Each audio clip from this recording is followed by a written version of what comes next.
All right, time for a homily. May mercy, grace, and peace be yours in abundance through God our Father and the Lord Jesus Christ. Well, I've had the music of Queen playing for years. From albums to 8-tracks, cassettes, CDs, and satellite, I guess. Yeah, pastors listen to rock. Yeah, I listen to rock. The music of Queen has brought joy to listeners for more than 40 years. The 14th century Christian mystic Julian of Norwich wrote that the fullness of joy is to behold God in all things. And then she added that between God and the soul, there is no between. What this means is that the lines that are often drawn between the sacred and the ordinary are at best unhelpful. The Old Testament used up a lot of parchment, drawing lines around the places of worship and what exactly was holy ground. Jesus was willing to step over the assumed boundaries of his time. He made himself unclean every day by the people he befriended, he ate with, healed, touched. When Jesus died, the curtain in the Jerusalem temple ripped apart. And as a modern theologian quipped, that meant that God is on the loose in the world. What is holy can be found in the stuff of our lives. The gift of life, family and friends, our work, our play, the food we eat, the gift of snow, and more snow.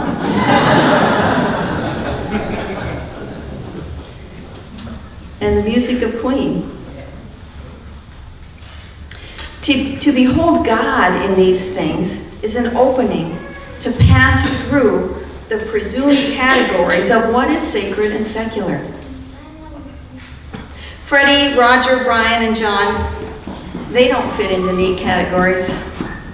As I read about them, the adage came to mind, don't judge a book by its cover. Our banner says, welcoming you into God's story. We strive to know each other and our stories, to listen to each other, and through that build bridges of understanding. And we need a lot more bridges in our world, a lot more understanding. I knew the band's music, but I didn't know about the members. So here's something about each of their stories. They all showed early signs of interest in musical talents. They had musical talents, but they also came from families that encouraged formal education. Drummer Roger Taylor enrolled at London Hospital Medical College to pursue dentistry because his biology teacher said that would be a good paying job. Well, he didn't really like it, but he ended up with a Bachelor of Science in Biology, and he found a much better paying job as a rock musician. Math and physics were bass guitarist John Deacon's favorite subjects at school, and he earned a degree in electronic engineering from Chelsea College, University of London. Lead guitarist Brian May. Now here's a man of diverse interests. He has a doctorate in astrophysics from Imperial College. Here's the title of his thesis. I hope I can pronounce it even. The Survey of Radial Velocities in the Zodiacal Dust Cloud. Got it. He's co-authored books in astronomy. He also became a recognized expert and authored books on Victorian stereographic photography.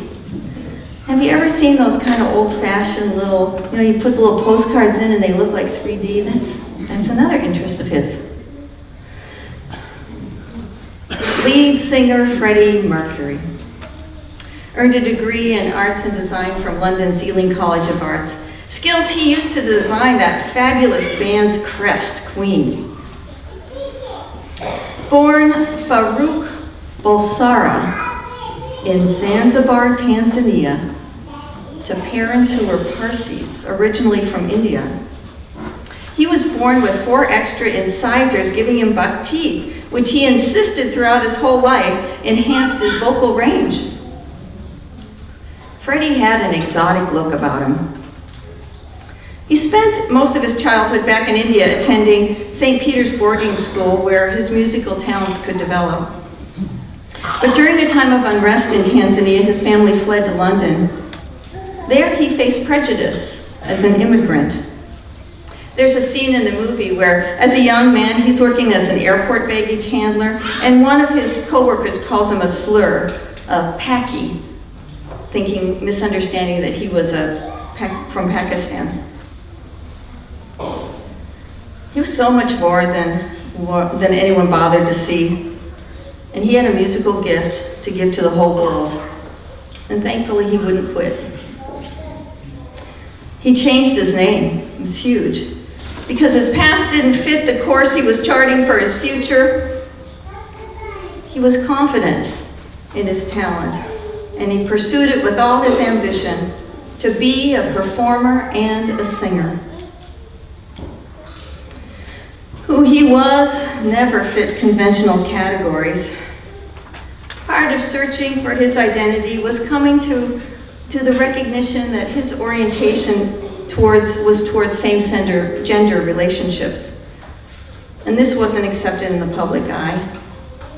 Prevailing attitudes disapproved. He never spoke publicly about it, though he is certainly remembered for his flamboyant stage personality. In private, he was a very shy person. And it wasn't until the day before he died that Freddie allowed a statement to the press acknowledging that he had contracted AIDS. I learned that his funeral service was conducted in accordance with his family's Zoroastrian religion, attended by just a few close friends and family. His casket was carried into the chapel to the songs, "Precious Lord, Take My Hand," and "You've Got a Friend," per his wishes. Brian May spoke this fitting epithet of his friend: lover of life, singer of songs.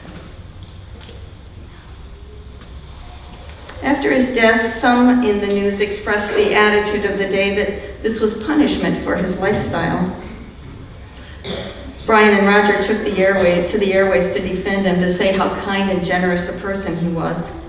And they established the Mercury Phoenix Trust, which in the last 21 years has given away over $15 million in his name and funded over 700 projects in the global battle against HIV/AIDS. This struggle isn't over. There's more understanding and support, but there's still a long way to go. The story of Freddie's life tells us the pain and hurt and suffering caused when we label and divide. So let the only label we live by and see each other through is this: beloved of God. Beloved of God. St. John's Gospel tells us that God so loved the world that he gave his only Son, so that whosoever believes in him may not perish but have everlasting life. That he didn't come into the world to judge the world, but to save it. It says the whole world is beloved of God, and we should take our cue from it. So today, as we celebrate the band Queen and their music, I think of the amazing ways that they help people who are feeling disconnected to feel connected and part of the whole. Stomping and clapping and singing together, one spirit, a shared humanity. God so loves the whole world. No more labels, no more slurs to divide us. Let the earth and all that are in it be beloved of God, And let that be the only name by which we recognize one another. And when we do, we'll know the healing and wholeness of God. Amen.